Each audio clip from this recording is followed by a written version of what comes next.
ہندوستان میں سلطان غیاث الدین تغلق کے دورہ حکومت میں ایک بہت ہی غریب بیوہ عورت رہا کرتی تھی جو بڑی نیک اور عبادت گزار بندی تھی۔ بیوہ کی ایک نابینا بیٹی اور ایک بیٹا تھا جس کا نام حسن تھا۔ حسن 15 سال کا تھا۔ وہ دن بھر محنت مزدوری کر کے اپنی بیوہ ماں اور اپنی نابینا بہن کا پیٹ پالتا تھا۔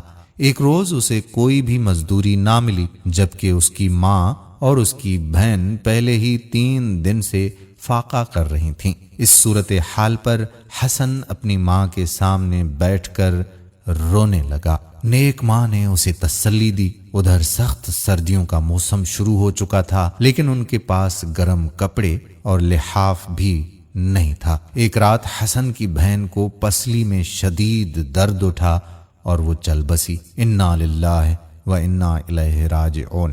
محلے والوں نے مل جل کر اس کے کفن دفن کا انتظام کر دیا۔ اب صرف حسن اور اس کی بیوہ ماں بچے تھے، لیکن فاقہ کشی ختم نہ ہو سکی۔ ان دنوں دہلی میں حضرت خواجہ نظام الدین اولیاء رحمت اللہ علیہ کی بڑی شہرت ہوا کرتی تھی۔ ان کی دعا اور برکت سے لوگ فیضیاب ہو رہے تھے۔ حسن نے حضرت خواجہ نظام الدین اولیاء رحمت اللہ علیہ کی خدمت میں حاضر ہونے کا ارادہ کیا تاکہ اپنی بدحالی دور کرانے کے لیے ان سے دعا کرا سکے۔ جب حسن حضرت خواجہ نظام الدین اولیاء رحمت اللہ علیہ کی خانقاہ کے باہر پہنچا تو شہزادہ محمد تغلق خانقاہ کے اندر سے نکل رہا تھا، جبکہ خانقاہ کے اندر حضرت خواجہ نظام الدین اولیاء لوگوں کے ہجوم میں بیٹھے کہہ رہے تھے کہ ایک سلطان گیا اور دوسرا سلطان آ گیا۔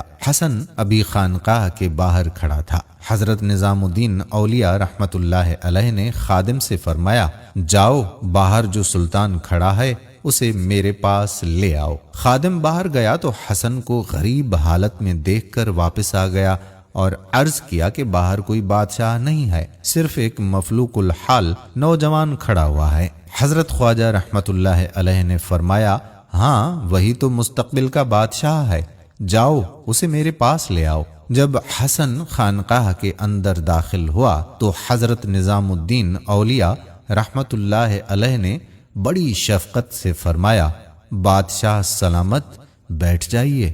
حسن بولا، حضور میں تو قسمت کا مارا بہت ہی غریب آدمی ہوں، دین اور دنیا کے بادشاہ تو آپ ہیں۔ حسن کو کیا معلوم تھا کہ ماں کی دعا کی بدولت اب اسے فیض ملنے کا وقت آ چکا تھا۔ حضرت خواجہ نظام الدین اولیاء رحمت اللہ علیہ نے اپنی افطاری کے لیے رکھا کھانا حسن کو دیا اور کہا، اسے کھا لو، یہ دکن کی بادشاہی کا تاج ہے۔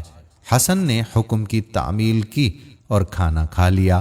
چند روز بعد حسن کو ایک شاہی نجومی کانگو بہمن کے کھیت میں ہل چلانے کی ملازمت مل گئی۔ ایک روز ہل چلاتے ہوئے حسن کو زمین کے اندر سے سونے کے سکے اور اشرفیوں سے بھری ایک دیگ ملی۔ اس نے خیانت کرنے کی بجائے دیگ کانگو کے حوالے کر دی۔ شاہی نجومی کانگو جب دربار میں حاضر ہوا تو شہزادہ محمد تغلق کو اپنے ملازم حسن کی ایمانداری کا واقعہ سنایا۔ شہزادہ حسن کی ایمانداری کا واقعہ سن کر بڑا متاثر ہوا اور حسن کو شاہی دربار میں ملازم رکھ لیا۔ کچھ عرصے کے بعد حسن اپنی ذہانت اور خداداد قابلیت کے باعث دربار شاہی کے خاص امراء میں شامل ہو گیا۔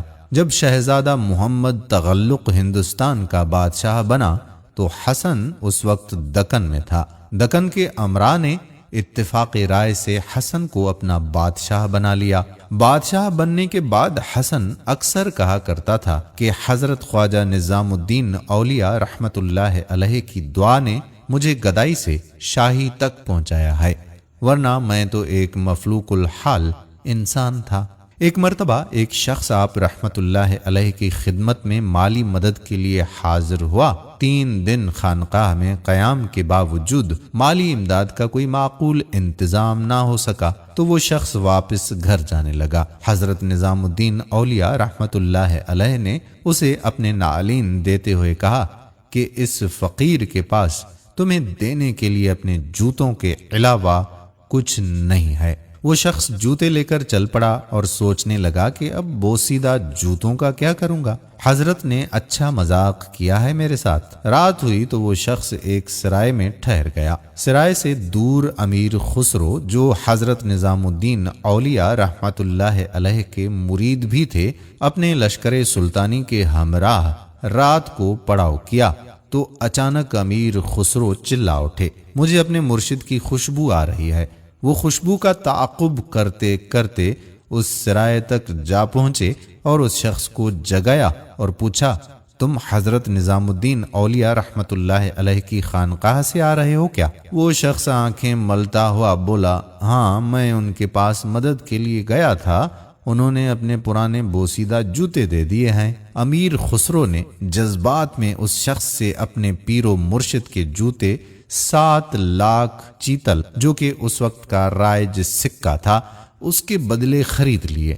وہ شخص خوش ہو گیا اور جان چکا تھا کہ حضرت نظام الدین اولیاء رحمت اللہ علیہ نے کس طرح اس کی مدد فرمائی ہے۔ یہ ہوتے ہیں اللہ کے ولی۔ دوستو، ہم امید کرتے ہیں کہ ہماری آج کی ویڈیو بھی ہمیشہ کی طرح آپ کو پسند آئی ہوگی۔ ویڈیو پسند آئی ہے تو اپنے دوستو احباب کے ساتھ شیئر بھی ضرور کیجیے گا۔ اگلی ویڈیو میں پھر ملتے ہیں، تب تک کے لیے اللہ نگہبان۔